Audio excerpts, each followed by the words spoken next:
우리가 주신 하나님의 말씀은 하박국서 2장 3절부터 4절입니다. 이 묵시는 정한 때가 있나니 그 종말이 속히 이르겠고 결코 거짓되지 아니하리라.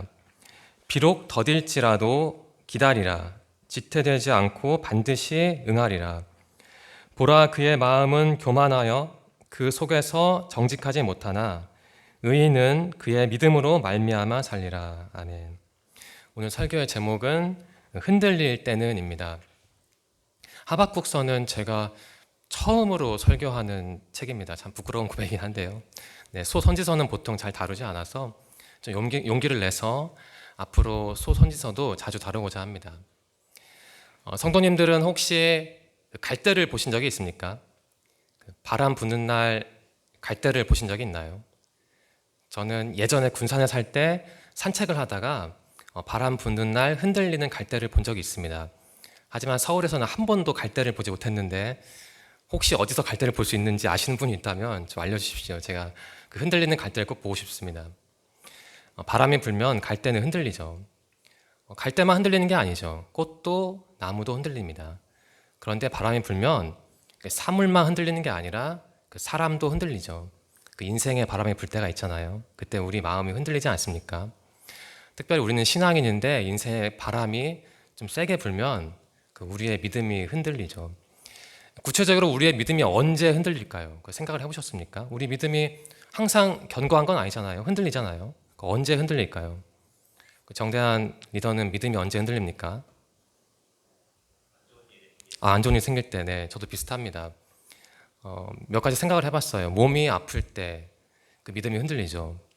저 최근에 한 몇 개월 전에 조금 몸이 이상해서 그 신경외과에 갔더니 그 허리 디스크라고 합니다. 너무 충격을 받아가지고 물론 초기에 잡았지만 또 교역자이지만 몸이 아프면 제 믿음이 흔들릴 수밖에 없어요. 저도 사람이기 때문에 뭐 교역자가 얼마나 특별하겠어요. 몸이 아프면 다 아픈 거지. 제 믿음이 흔들린 걸 느꼈습니다. 진로 고민 때문에 믿음이 흔들릴 수도 있죠. 아마 청년들에게 해당되는 말 같은데, 그리고 무엇보다 덜컹거리는 인간관계 탓에 우리 믿음이 크게 흔들리기도 합니다. 이것만 보더라도 신앙이라는 게 결코 추상적인 어떤 진공 속에서 진행하는 게 아니라 삶의 시실과 날씨를 체험하면서 고려하면서 하는 것임을 우리는 알 수 있죠. 특별히 오늘 주제와 관련해서 제 생각에는 우리가 어떤 악을 목격할 때, 악인을 발견할 때 우리 믿음이 크게 흔들릴 수 있는 것 같아요. 현대적인 예를 들면 가령 우크라이나, 러시아 전쟁을 들 수 있겠죠. 그때 우리는 우리의 신앙이 흔들리는 것을 발견할 수 있습니다. 하박국 선지자의 문제의식이 바로 이거였어요. 왜 악이 있는가? 왜 악 앞에서 내 신앙이 흔들리는가? 이게 바로 문제의식이었습니다. 간단히 정리를 해볼까요? 하박국 선지자는 그 남유다에서 활동을 했습니다.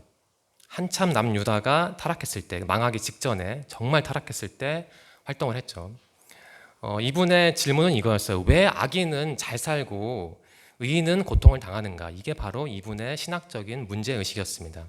이것과 연관해서 이 하박국 선지자는 이렇게 악이 융성하고 선한 사람은 고통을 당하는데 과연 그렇다면 하나님을 우리가 의로운 분으로 고백할 수 있나? 이러한 문제의식에서 출발했습니다.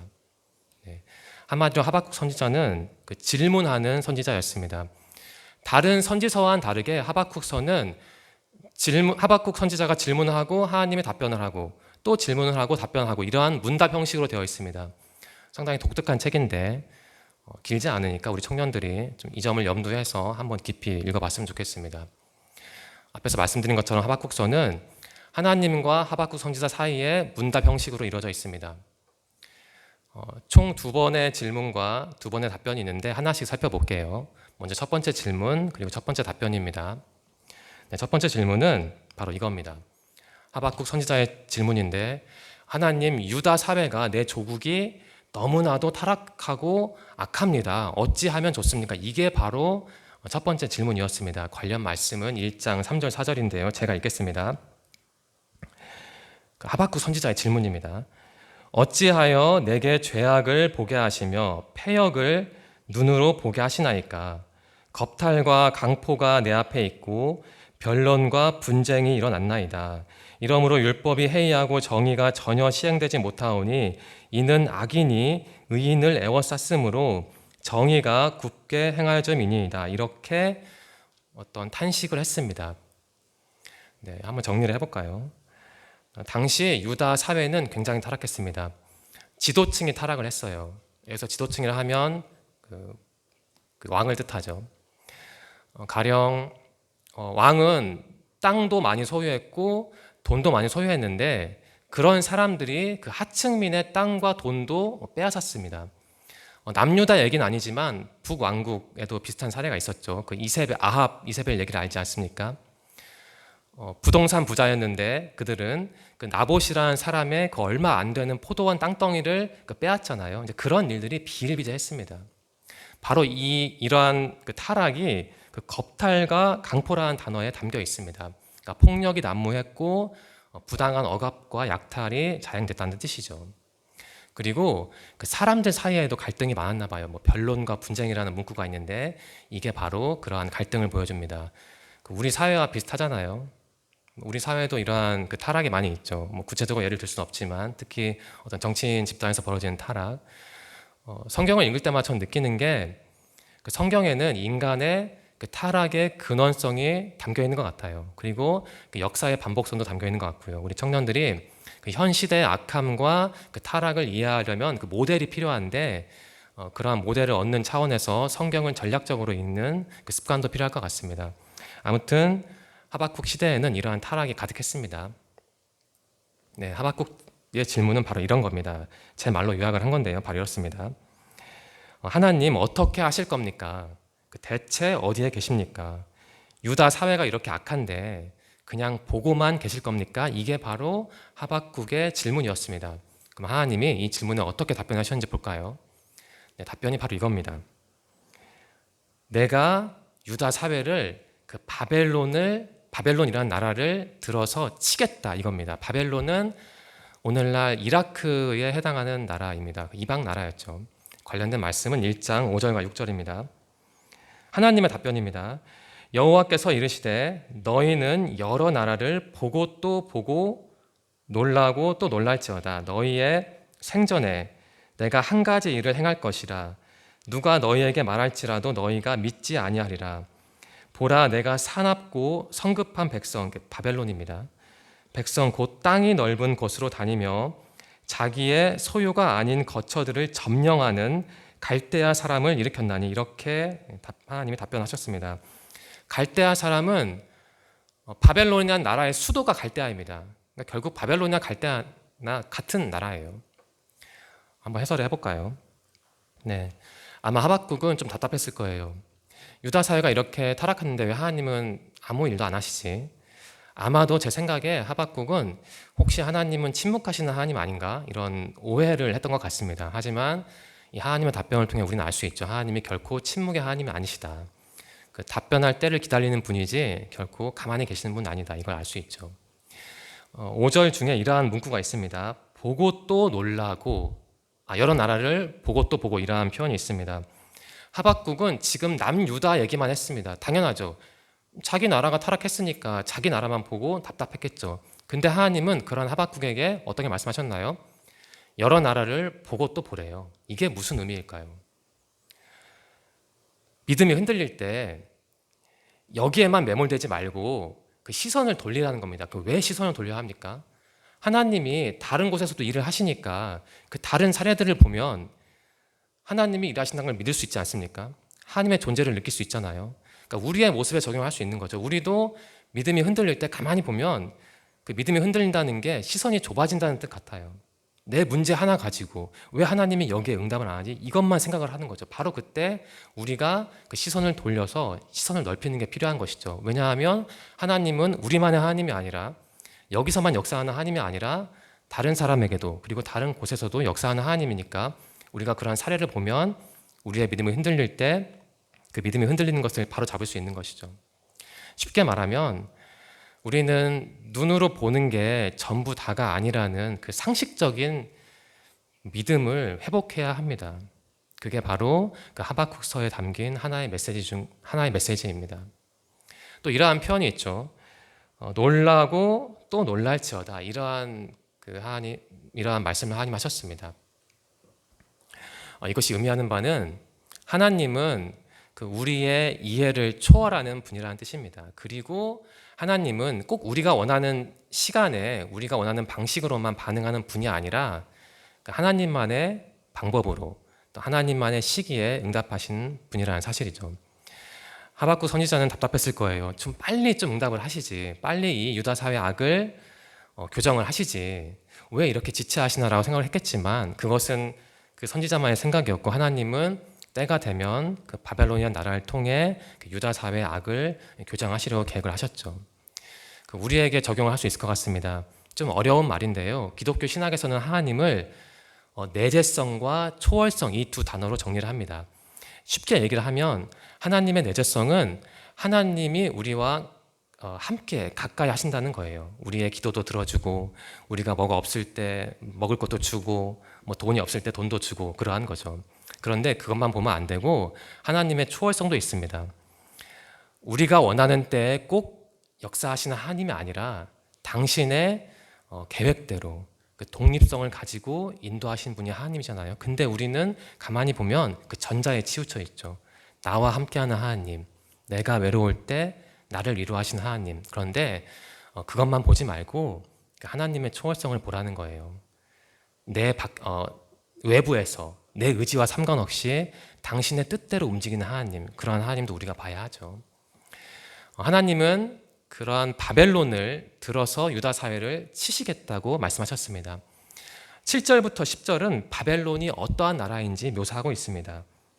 무섭다, 표범보다 빠르다, 독수리 같다 이런 말을 하고 있죠. 그러니까 폭력적인 국가라는 뜻이에요.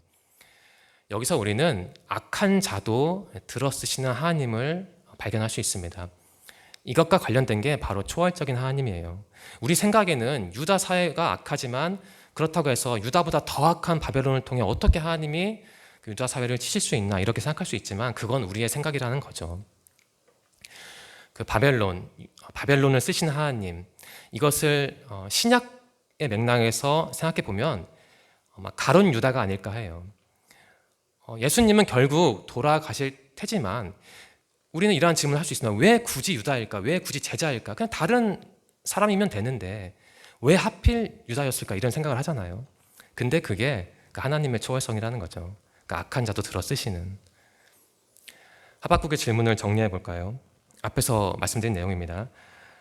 하나님 어떻게 하실 겁니까? 유다 사회가 악한데 그냥 이대로 가만히 계실 겁니까? 이때 하나님이 어떻게 답변하셨나요? 바벨론 말씀하셨죠. 바로 이겁니다. 나는 보이지 않는 곳에서도 일한다. 악한 유다 사회를 내가 치겠다. 그들보다 더 악한 바벨론, 이라크를 써서 그들을 치겠다. 이렇게 말씀하셨습니다. 이게 바로 첫 번째 질문 답변 한 세트였습니다. 하박국 선지자가 이 답변을 듣고 어떻게 반응을 했을까요? 바벨론으로 너의 조국을 치겠다라고 하나님이 답변하셨을 때 하박국은 어떻게 반응을 했을까요? 이렇게 반응을 했습니다. 아니 바벨론이라니요. 관련 말씀은 1장 12절 13절입니다. 제가 읽겠습니다. 선지자가 이르되 여호와 나의 하나님 나의 거룩한 이시여 주께서는 만세 전부터 계시지 아니하시나이까 우리가 사망에 이르지 아니하리이다. 여호와여 주께서 심판하기 위하여 그들을 두셨나이다. 반석이시여 주께서 경계하기 위하여 그들을 세우셨나이다. 주께서는 눈이 정결하심으로 악을 참아 보지 못하시며 패역을 참아 보지 못하시거늘 어찌하여 거짓된 자들을 방관하시며 악인이 자기보다 의로운 사람을 삼키는데도 잠잠하시나이까. 이렇게 참 안타까운 마음을 토로합니다. 한번 요약을 해볼까요? 네, 바로 이겁니다. 하나님 이건 아니잖아요. 아무리 유다 사회가 악하지만 그렇다고 유다보다 더 악한 이방 국가 바벨론을 동원해서 유다를 치는 건 그건 아니잖아요. 이런 말을 하죠. 그리고 그러한 말의 근거는 바로 하나님의 거룩함과 그 영원성입니다. 여기서 하나 설명을 해드려야 하는데요. 12절 말씀 중에 우리가 사망에 이르지 아니하리다 이런 표현이 있습니다. 이거 여기서 우리를 하나님으로 바꾸시면 됩니다. 원래 원문은 주어가 하나님인데 후대의 유대 편집자들이 하나님이 죽지 아니 이런 말 하면은 하나님의 좀 그런 거룩함이 손상될까 봐 편집을 한 겁니다. 그러니까 주어는 하나님이에요. 다시 말씀드리면 그 하박국 선지자가 하나님 이건 아니잖아요 이러한 말을 하는 근거는 하나님의 거룩함과 영원성입니다. 하나님은 거룩한 분이고 영원하신 분인데 어찌 그런 하나님이 그 악한 이방 나라 바벨론을 들어서 당신의 백성 유다를 치시겠다는 겁니까? 그건 아니잖아요. 이러한 논리를 펴는 겁니다. 하박국의 논리는 이거예요. 유다를 정치시려면 유다보다 더 선한 민족을 들어서 유다를 치시라는 겁니다. 근데 하나님은 반대로 움직이셨죠. 유다보다 더 악한 민족을 동원해서 유다를 치셨습니다. 15절, 16절 말씀에 이러한 표현이 있습니다. 왜 하박국이 바벨론은 아니라고 그렇게 하나님께 항의를 했는지 그 근거가 바로 15절, 16절입니다. 그가 낚시로 모두 낚으며, 그러니까 바벨론 말이죠. 그물로 잡으며 그렇게 포악한 집단이라는 뜻이에요. 바벨론이. 그리고 그러한 짓을 하고도 기뻐하고 즐거워하며 이게 기뻐하고 즐거워하는 타락한 민족이라는 겁니다. 바벨론이요. 그리고 이런 말을 또 하죠. 그물에 제사하며 투망 앞에서 분향한다. 그러니까 바벨론은 그 사물에 제사하는 집단, 하나님을 모르는 집단이라는 거예요. 그리고 또 이러한 말도 하죠. 그것을 힘입어 소득이 풍부하고, 그러니까 바벨론은 다른 사람 괴롭혀서 그 부를 축적하는 민족이라는 거예요. 어찌 이러한 민족을 들어서 하나님은 그 유다를 치시려 합니까? 이렇게 항의를 하죠. 합리적인 항의입니다. 그리고 그것을 요약하는 게 마지막 17절 말씀이죠. 그가 그물을 떨고는 계속하여 여러 나라를 무자비하게 멸망시키는 것이 옳으니까.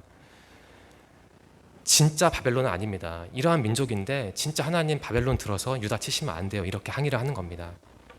네, 하박국의 질문은 바로 이거죠.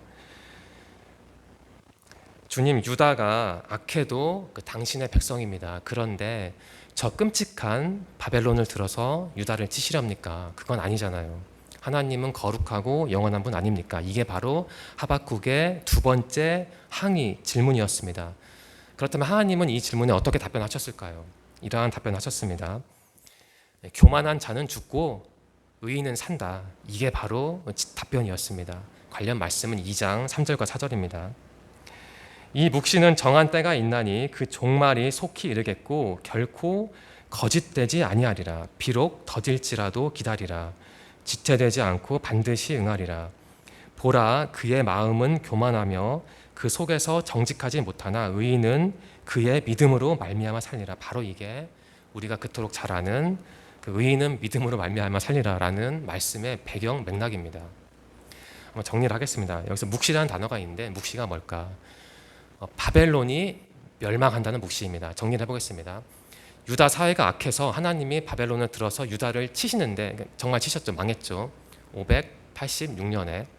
그런데 그 유다를 친 바벨론도 망했습니다. 그 바사라는 나라가 바벨론을 멸망시켰죠. 바사는 오늘날 이란에 해당하는 국가입니다. 하나님의 논리가 이해가 되죠. 유다 사회를 징벌하기 위해서 바벨론을 들어쓰셨고 그 바벨론도 바사를 통해 끝내겠다는 겁니다. 여기서 우리는 이 설교에서 가장 중요한 포인트를 얻을 수 있습니다. 바로 하나님의 방법과 시간입니다. 유다 사회를 바벨론을 들어 치시고 그 악한 바벨론도 또 다른 나라를 통해 제거하신 것, 이게 바로 하나님의 뜻이었죠. 그러니까 우리의 생각과는 많이 다르죠. 여러분, 우리 청년들도 삶을 살다가 믿음이 흔들릴 때가 많잖아요. 가령 내가 이때 이 지점에서 저 회사를 들어가야 하는데 안 될 때가 많죠. 내가 이때 이 지점에서 저 여자아이와 결혼을 해야 하는데 남자라면 근데 그게 잘 안 되죠. 그때 우리는 믿음이 참 흔들리는데 믿음이 흔들린다는 얘기는 참 고운 표현이지만 고통스러운 거죠. 마음이 아프고 눈물이 나고 교회에 나가기도 싫고 성경이라면 때로는 집어 던지고 싶고 그럴 때가 많잖아요. 하나님께 항의할 때도 있고. 참고로 저도 성경을 집어 던진 적이 있었습니다. 너무 화가 났어. 네. 근데 그러한 어려움이 있을 때 여러분 이런 생각 해본 적 없습니까? 해본 적 없습니까? 그러한 어려움 덕분에 내가 그 나의 잘못된 신앙을 교정을 하고 하나님의 방법, 하나님의 시간을 배우는 거 아닐까요? 내가 사람들과 원치 않는 갈등 관계에 놓였을 때 그게 어쩌면 나를 위한 하나님의 교육 프로그램이 아닐까, 이런 생각 혹시 해보셨습니까? 네, 고난 앞에서 그냥 고난을 이건 고난이다라고만 생각하는 게 아니라 내가 이 과정을 통해 조금 더 하나님의 사람이 될 수 있다, 이런 생각 혹시 해보셨습니까? 저는 결코 고난을 미화하는 게 아닙니다. 어떤 고난은 우리에게 필요한 고난, 하나님이 준비한 고난이라는 일반적인 말씀을 드린 겁니다. 근데 우리는 그것을 많이 놓치죠. 고난은 악한 것, 그리고 잘 되는 건 선한 것, 이렇게 구약적으로 쉽게 생각을 하죠. 하박국서를 통해서 한번 그러한 경직된 틀을 한번 깨보시기 바랍니다. 우리가 하나님의 시간과 방법을 받아들인다는 얘기는 하나님의 주권이 뭔지, 하나님의 참된 은혜가 뭔지 깨닫는다는 뜻이에요. 우리가 우리 뜻대로 인생이 풀리지 않는 그러한 고통의 경험을 통해 하나님의 방법과 시간에 익숙해져야만, 그래야만 우리가 그 하나님의 은혜를 아는 사람이라고 말을 할 수 있을 겁니다. 2장 4절 말씀에 교만한 자 의인이 나오는데요, 학자들마다 좀 생각이 다릅니다. 여기서 교만한 자는, 어떤 학자는 유다 지도층이다, 타락한 유다 지도층이다, 이렇게 말을 하고, 또 어떤 학자는 아니다, 그러니까 바벨론이다 말을 하는데, 그냥 종합을 하죠. 여기서 악한 자는 바벨론이자 그 유다 사회의 악한 그 지도층으로 보면 될 것 같습니다. 그렇다면 의인은 누구인가? 의인은 믿음으로 산다 했는데, 그럼 믿음이 무엇인가? 우리는 믿음에 대해 생각을 해봐야 하는데요, 제가 다소 길지만 직접 인용을 하겠습니다. 화면에 다 실을 수 없어서 말씀을 드릴게요. 한번 잘 들어보십시오. 믿음은 추상적인 개념이 아니다. 사람의 내부적인 인정과 확신에서 흘러나오는 것으로 믿음을 지닌 사람의 삶에 큰 영향력을 행사한다. 하박국은 자신이 믿는 것을 반영하는 삶을 살도록 권유받고 있는 것이다. 믿음은 하나님의 섭리를 이해하는 열쇠이며, 잘 들어보십시오. 여기서 중요한데, 성도가 환난과 핍박 속에서도 여호와를 찬양할 수 있는 힘이다. 하나님께서 성도에게 직접 힘을 주시고 생기를 주셔서 살게도 하시지만 믿음을 요구하심으로써 그들에게 생명을 주시기도 한다. 이런 어떤 학자는 이렇게 말합니다. 네. 하나님이 우리에게 믿음을 주실 수도 있어요. 그럴 수도 있겠죠. 정말 필요하다면 어떤 약한 사람에게 믿음의 어떤 전형을, 계기를 주실 수도 있겠죠. 하지만 적지 않은 경우에는 우리가 하나님께 믿음을 보여드려야 한다는 겁니다. 그게 우리의 의무라는 겁니다. 그게 우리의 의무이자 특권이겠죠. 그러니까 우리는 그 믿음을 하나님께 얻으려고 하기, 그것도 필요하겠지만 우리의 믿음을 구축을 하고 그걸 하나님께 보여드려야 한다는 거죠. 그게 바로 의인이래요.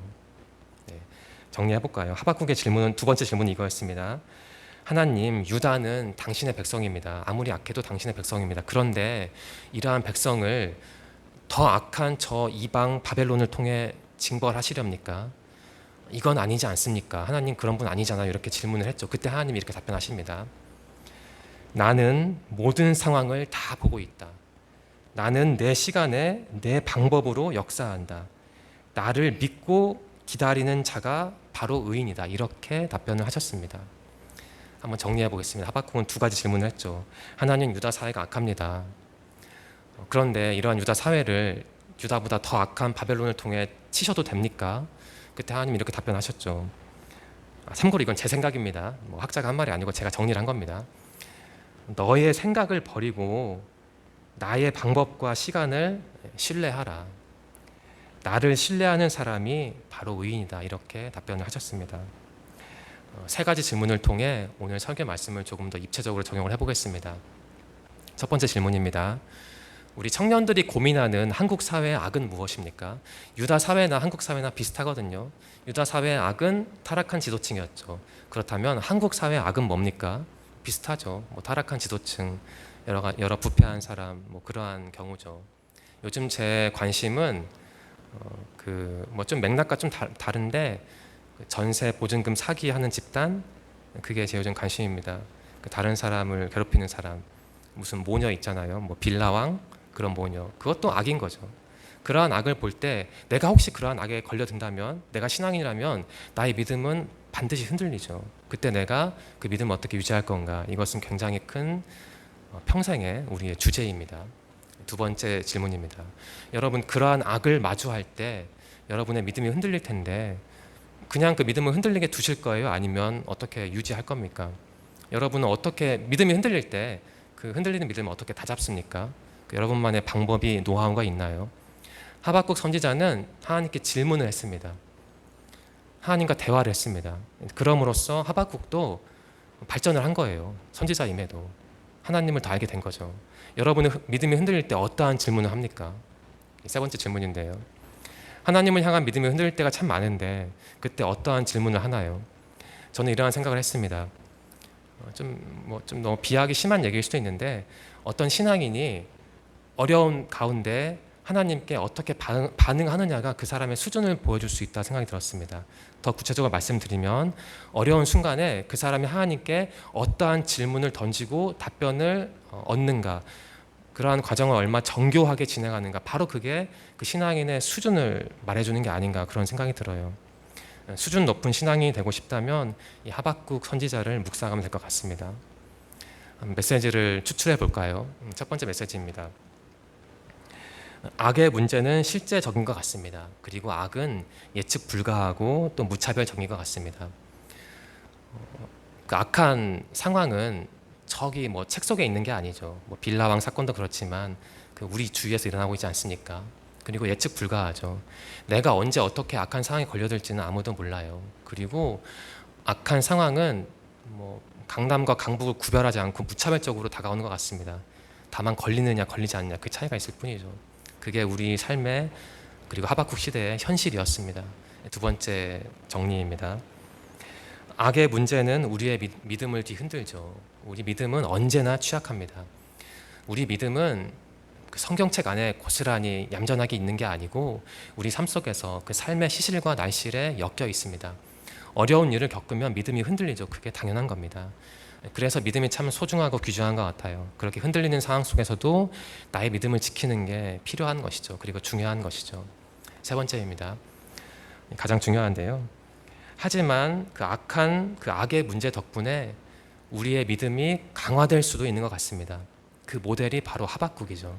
자신의 조국이 그렇게 타락한 상황을 봤지만 하박국은 거기에 넘어지지 않고 하나님과 대화함으로써 한층 더 진화한 그 신앙인이 됐잖아요. 우리도 그렇게 살아가야 하는 것이죠. 네, 오늘 말씀을 정리하면서 저는 우리 청년들과 한 줄 나눔을 하고 싶습니다. 바로 이겁니다. 세상이 날 흔들 땐 하나님을 신뢰하자. 그분의 방법과 시간을, 제가 바로 이게 그 하박국서를 통해 우리 청년들과 공유하고 싶은 겁니다. 중요한 거는 내 믿음이 흔들리느냐 흔들리지 않느냐는 아닌 것 같아요. 어차피 다 흔들리니까. 중요한 건 내가 하나님을 신뢰하는 사람인가 아닌 것 같아요. 구체화하면 내가 정말 어려울 때 하나님의 방법과 시간을 의식하는 사람인가, 그렇지 않은 사람인가, 그게 가장 중요한 것 같습니다. 내 방법과 시간을 버리고 하나님의 방법과 시간에 익숙해지는 삶, 자꾸 그쪽으로 나아가는 삶, 나의 몸을 끌고 나의 시선을 돌려서 하나님께 나아가는 삶, 그게 바로 신앙이죠.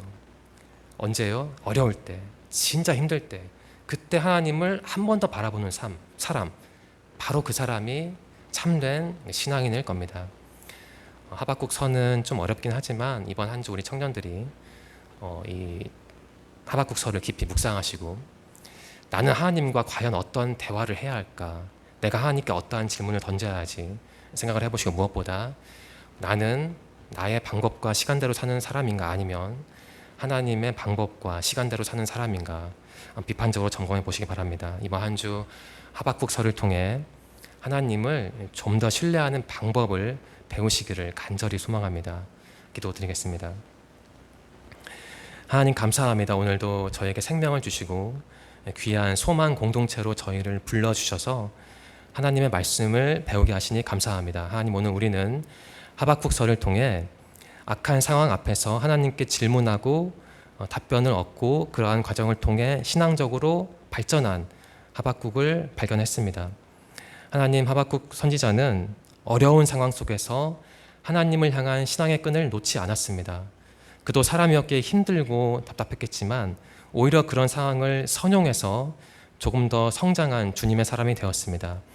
하나님, 우리 청년들이 하박국 선지자를 모델로 삼아 자신의 삶을 뒤돌아보게 하시고 하박국의 태도를 본받아서 또한 응용해서 하나님을 조금 더 신뢰하는 사람이 될 수 있도록 그들과 함께하여 주옵소서.